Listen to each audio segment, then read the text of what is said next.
اور وہ فرشتے جو ہیں وہ جلوس کی شکل میں اکٹھا ہو کر آتے ہیں. جلوس کسے کہتے ہیں؟ جلوس کہتے ہیں مجتمع ہو کر، ایک جگہ اکٹھا ہو کر شاہراہوں سے گزرنا، گلیوں سے گزرنا، چوراہوں سے گزرنا، سڑکوں سے گزرنا، بازاروں سے گزرنا، اسے جلوس کہتے ہیں.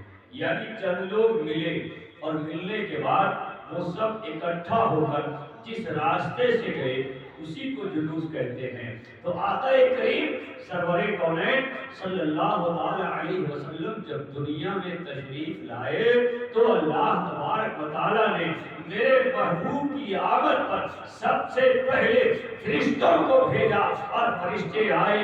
اللہ کے نبی سرور کونین صلی اللہ تعالی علیہ وسلم کو اپنی آغوش میں لیا اور لینے کے بعد پوری دنیا میں فرشتے پھیل گئے اور پھیلنے کے بعد یہ کہنے لگے اے ہواؤ تم بھی سنو، اے فضاؤ تم بھی سنو، اے زمین تم بھی سن، اے آسمان تم بھی سنو کہ اب اللہ کے نبی محمد رسول اللہ صلی اللہ تعالی علیہ وسلم تشریف لے آئے ہیں اور مصطفیٰ کی آمد کا اعلان کیا جا رہا ہے اور مصطفیٰ کی آمد پر یہ جلوس نکالا جا رہا ہے. اور جلوس نکلوانے والا، جو جلوس نکلوانے والا پروردگار عالم ہے، جلوس نکلوانے والے اللہ کے فرشتے. سبحان اللہ سبحان اللہ.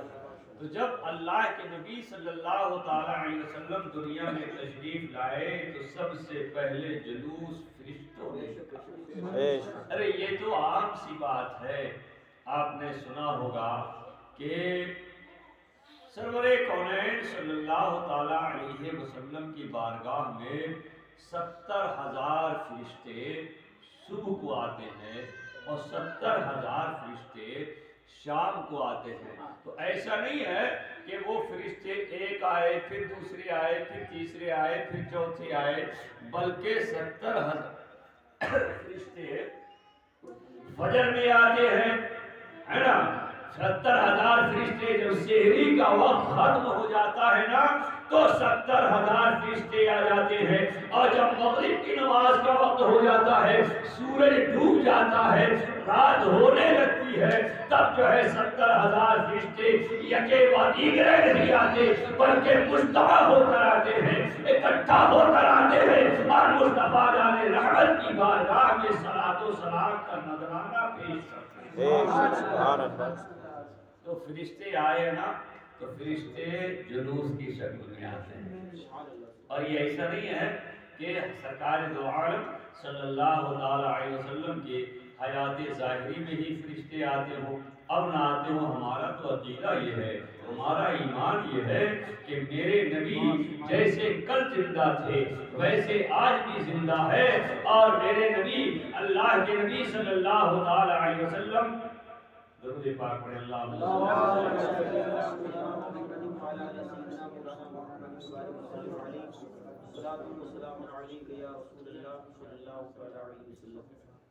اللہ کے نبی سرور دو جہاں علیہ تحیت و ثنا آج بھی اپنی قبر انور میں ویسے ہی چلتے ہیں جیسے دنیا میں چلا کرتے تھے، ویسے ہی کھا پی رہے ہیں جیسے دنیا میں کھایا پیا کرتے تھے، ویسے ہی نمازیں ادا کر رہے ہیں جیسے دنیا میں نمازیں ادا کیا کرتے تھے. اعلیٰ حضرت نے فرمایا کہ تو زندہ ہے واللہ، تو زندہ ہے واللہ، تو زندہ ہے واللہ، تو زندہ ہے واللہ. میری چشم عالم سے چھپ جانے والے، میری چشم عالم سے چھپ جانے والے. تو جلوس نکالا کس نے؟ فرشتوں نے.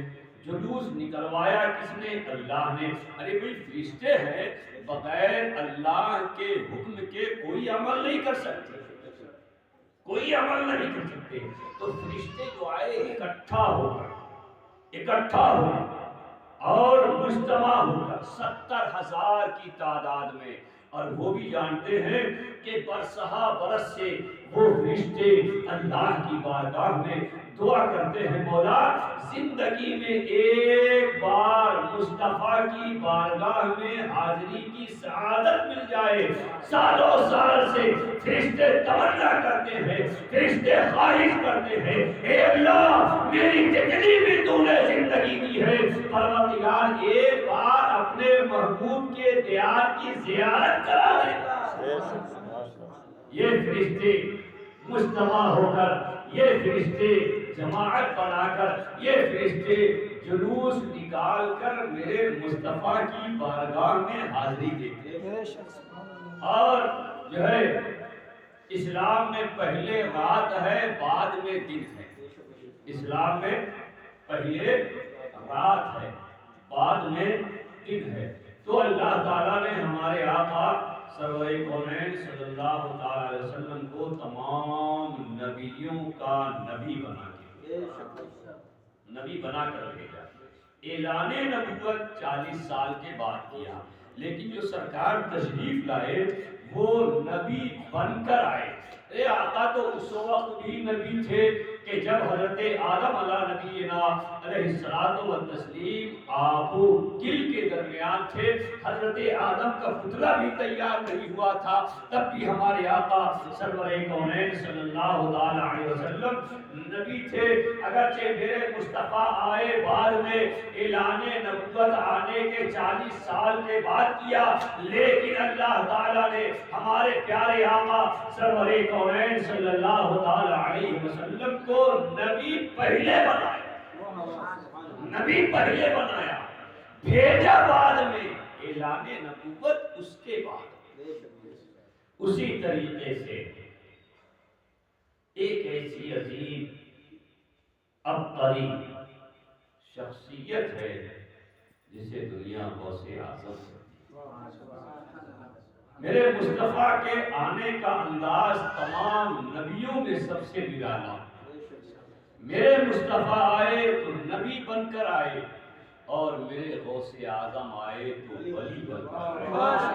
نبی آ رہے ہیں تو نبیوں کے نبی بن کر آ رہے ہیں، اور غوث اعظم آ رہے ہیں تو تمام ولیوں کے ولی بن کر آ رہے ہیں. نعرہ تکبیر، نعرہ رسالت، نعرہ غوثیت، فیضان غوث پاک، فیضان غوث پاک، فیضان اعلیٰ حضرت، نعرہ تکبیر. سبحان اللہ، ماشاءاللہ، سبحان اللہ. یہ آپ نے سنا ہوگا کہ آقا کریم صلی اللہ تعالی وسلم جب دنیا میں آنے لگے نا تو زمانے میں چرچا ہو گیا، زمانے میں ذکر ہو گیا، زمانے کو معلوم ہو گیا کہ مصطفیٰ آنے والے ہیں. آمنہ کے گھر مصطفیٰ کی پیدائش ہونے والی ہے. عبداللہ کے گھرانے میں ایک شہزادہ آنے والا ہے، ایک نور نظر آنے والا ہے، ایک لخت جگر آنے والا ہے. تمام دو جہان کا والی دنیا میں تشریف لانے والا ہے. ہوا کہتی ہے مصطفیٰ آ رہے ہیں، فضا کہتی ہے مصطفیٰ آ رہے ہیں، زمین کہتی ہے مصطفیٰ آ رہے ہیں، آسمان کا ذرہ ذرہ کہتا ہے مصطفیٰ آ رہے ہیں. رات کہہ رہی ہے مصطفیٰ آ رہے ہیں، دن کا اجالا کہہ رہا ہے مصطفیٰ آ رہے ہیں، چاند کی چاندنی کہہ رہی ہے مصطفیٰ آ رہے ہیں، سورج کی روشنی کہہ رہی ہے مصطفیٰ آ رہے ہیں. ایک دن رات نے کیا کیا؟ اللہ تو تمام قدرتوں کا مالک ہے. جیسے یہ ہمارے ہاتھ ہے نا، ہاتھ یہ پکڑنے کے کام آتے ہیں، کسی چیز کے لینے اور دینے کے کام آتے ہیں. یہ ہاتھ بولتا ہے آپ کا، بولیے، بولتا ہے. اس سے کوئی آواز آتی ہے؟ اس نے کبھی ہاتھ نے کبھی کسی کو کچھ کہا ہے؟ نہیں نا. اللہ تعالیٰ نے جتنے بھی اعضاء بنائے ہیں، ہر اعضاء کا کوئی نہ کوئی کام ہے. بولنے کے لیے اللہ نے منہ دیا، اس میں ایک زبان دے دی، اور زبان سے آدمی مزہ چکھتا ہے.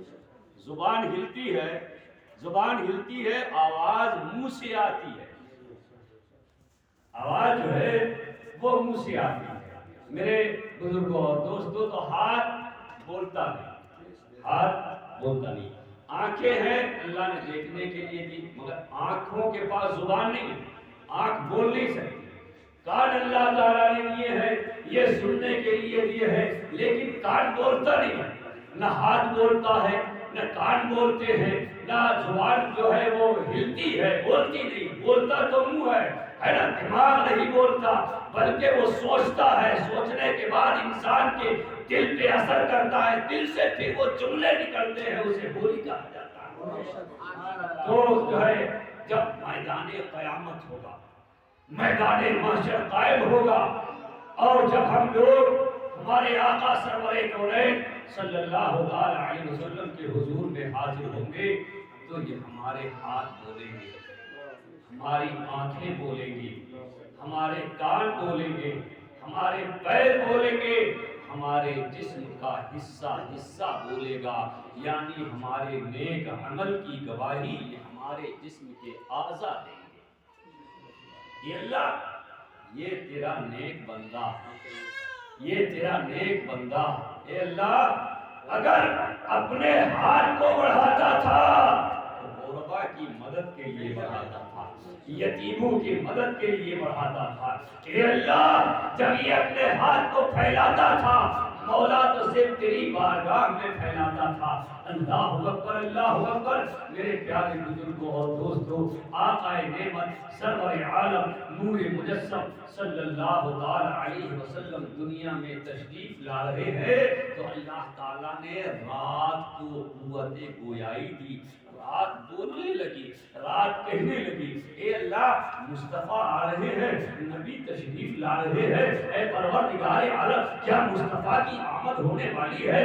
رب نے فرمایا کہ ہاں اے رات مصطفیٰ میرے جانے والے ہیں، چرمن آمنہ میں تشریف لانے والے ہیں، گلشن آمنہ کو سجانے والے ہیں۔ لہذا رات نے کہا اے پروردگار اگر تیرے مصطفیٰ تشریف لا رہے ہیں، مولا میری ایک خواہش ہے، میری ایک تمنا ہے، اے اللہ اپنے مصطفیٰ کو، اپنے نبی کو اے پروردگار عالم میرے حصے میں بھیج دے، یعنی رات کے حصے میں۔ اب دن کو پتا چلا تو جلن ہے، جلن تو جلن ہے نا۔ تو ایک آدمی جب نیکی کماتا ہے اور نیکی کمانے کی بنیاد پر جب اس کے ڈنکے پیٹے جاتے ہیں، جب اس کا تذکرہ ہوتا ہے، جب اس کا نام لیا جاتا ہے، چوراہوں پہ اس کا ذکر ہوتا ہے، مسجد میں اس کا ذکر ہوتا ہے، جلسوں میں اس کا ذکر ہوتا ہے، ہر محفل میں اس کا ذکر ہوتا ہے، یہ انسان بڑا اچھا ہے، یہ انسان بڑا نیک ہے، یہ انسان بڑا دیندار ہے، یہ انسان بڑا پرہیزگار ہے، تو دوسرے انسان کو یہ جلن ہوتی ہے۔ بتاؤ تو صحیح، مسجد میں بھی اس کا نام لے لیا، مدرسے میں بھی اس کا نام لے لیا، محفل میں بھی اس کا نام لے لیا۔ میرے پیارے اسی طریقے سے جب رات نے اپنا عریضہ پیش کیا تو دن نے کہا اے اللہ میرا پیدا کرنے والا بھی تو ہے، مجھے بنانے والا بھی تو ہے، میری تخلیق بھی تو نے کی ہے، اے اللہ اگر مصطفیٰ کو بھیجے تو اے پروردگار رات کے اندھیرے میں نہیں، رات کی تاریکی میں نہیں، اے اللہ دن کے اجالے میں بھیج دے۔ اب رات بھی ملتقی ہے، دن بھی انتظار میں ہے، رات کہتی ہے مولا میرے حصے میں بھیج دے، دن کہتا ہے مولا میرے حصے میں بھیج دے۔ رب نے فرمایا اے رات و دن پریشان ہونے کی ضرورت نہیں ہے، رات کا بنانے والا بھی میں ہوں، رات کا پیدا کرنے والا بھی میں ہوں، دن کا بنانے والا بھی میں ہوں، دن کا پیدا کرنے والا بھی میں ہوں۔ ہم ایسے وقت میں مصطفیٰ کو بھیج رہے ہیں کہ رات جا رہی ہے، دن آ رہا ہے، رات جا رہی ہے، دن آ رہا ہے اور مصطفیٰ تشریف لا رہے ہیں۔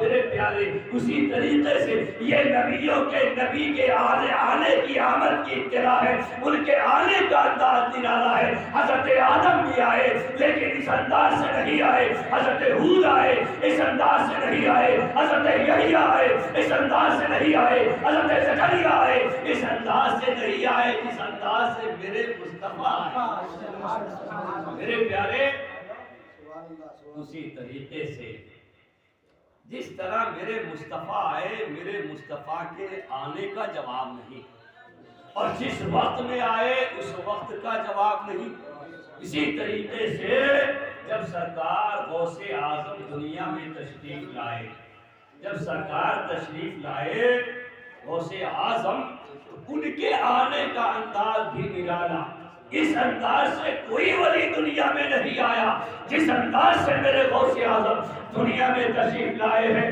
مصطفیٰ آئے ہیں تو رات جا رہی تھی، دن آ رہا تھا. غوث اعظم جب آئے ہیں تو دن جا رہا تھا، رات آ رہی نعرہ تکبیر، نعرہ رسالت، نعرہ غوثیت، عظمت مصطفیٰ، فیضان غوث پاک، نعرہ تکبیر. سبحان اللہ، ماشاء اللہ.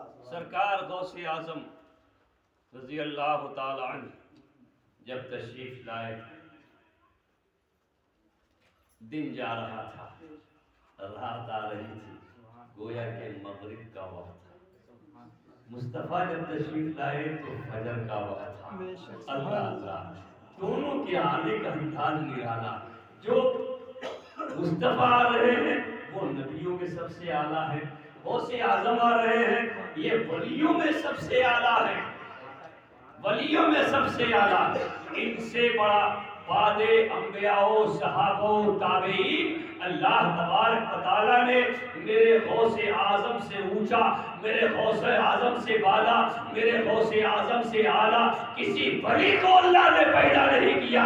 اللہ تعالیٰ نے اس روئے زمین پر نبیوں کے بعد، صحابہ کے بعد، تابعین کے بعد اگر سب سے اونچا مرتبہ کسی کا کیا ہے تو میرے غوث اعظم. میرے پیارے بزرگوں اور دوستوں، میرے غوث اعظم 29 شعبان شب برات کی 29 تاریخ کو میرے غوث اعظم مغرب کے وقت دنیا میں تشریف لائے. جب دن جا رہا تھا، رات آ رہی تھی. تشریف لائے، چاند نمودار نہیں ہوا، رویت نہیں ہوئی، شہادت نہیں گزری. اہل عرب، اہل عراق بڑے تجسس میں، پریشان کن حالات و معاملات میں کہ نہ جانے آج رمضان کی پہلی تاریخ ہے یا نہیں ہے، چاند دکھا نہیں، شہادت گزری نہیں. لہذا دل کی تسلی کے لیے چلیں، سنا ہے سادات کے گھرانے میں ایک بچہ پیدا ہوا ہے، ایک لاڈلا آیا ہے، ایک نور نظر آیا ہے، چلو وہاں چلتے ہیں، وہاں چل کر معلوم کرتے ہیں کہ آج رمضان کی پہلی تاریخ ہے یا نہیں ہے. میرے پیارے بزرگوں اور دوستوں، سارے علماء، سارے فضلاء اور سارے کے سارے مشائخ مل کر سرکار غوث اعظم رضی اللہ تعالی عنہ کے گھر تشریف لائے. اور آنے کے بعد جب کنڈی بجائی اندر سے آواز آتی ہے، کون ہے؟ جواب ملتا ہے ہم علماء جیلان ہیں، ہم آپ کے ہاں ایک مسئلے کی تحقیق کے لیے آئے ہیں. کہا مسئلہ کیا ہے؟ کہا کہ آج ہمیں معلوم یہ کرنا ہے کہ کل چاند نکلا یا نہیں نکلا، آج رمضان کی پہلی تاریخ ہے یا نہیں ہے، ہم روزہ رکھے یا نہ رکھے. اتنے میں سرکار غوث اعظم کی والدہ نے جیسے ہی ان کے اس سوال کو سنا، ان کے دل میں یہ خیال آیا، فوراً سرکار غوث اعظم کی آمد کی طرف ان کا دھیان گیا. دھیان دینے کے بعد انہوں نے فرمایا کہ اے سنو، سوال کرنے والوں سنو، میرا بیٹا عبد القادر جب سے دنیا میں آیا ہے اس کے بعد سے لے کے اب تک میرے عبد القادر نے دودھ نہیں پیا ہے. حالانکہ بارہا ہم نے کوشش کی دودھ پلانے کی، مگر عبد القادر نے سحری کے وقت سے لے کر اب تک دودھ کو منہ نہیں لگایا ہے. اس سے پتہ یہ چلتا ہے کہ آج رمضان کی پہلی تاریخ. ان کی والدہ حضرت ام الخیر امت الجبار فاطمہ بڑی عابدہ، بڑی زاہدہ، بڑی راکعہ، بڑی ساجدہ، فرماتی ہیں کہ ہمیں نہیں معلوم تھا کہ جو ہے رمضان ہے یا آج روزہ رکھنا ہے. یہ تو میرے دل میں تب خیال آیا اور یہ خود بخود آیا کہ آج رمضان کی پہلی تاریخ ہے، اس لیے کہ میرے عبد القادر نے سحری کے وقت سے لے کر اب تک دودھ نہیں پیا، اور ان کی والدہ فرماتی ہیں کہ ایک ہی روز ایسا نہیں ہوا بلکہ پورے مہینے سحری سے لے کر افطار تک سرکار غوث اعظم دودھ نہیں پیتے۔ بچپن سے ہی میرے آقا سرکار غوث اعظم رضی اللہ تعالی عنہ روزے سے رہے، اتباع شریعت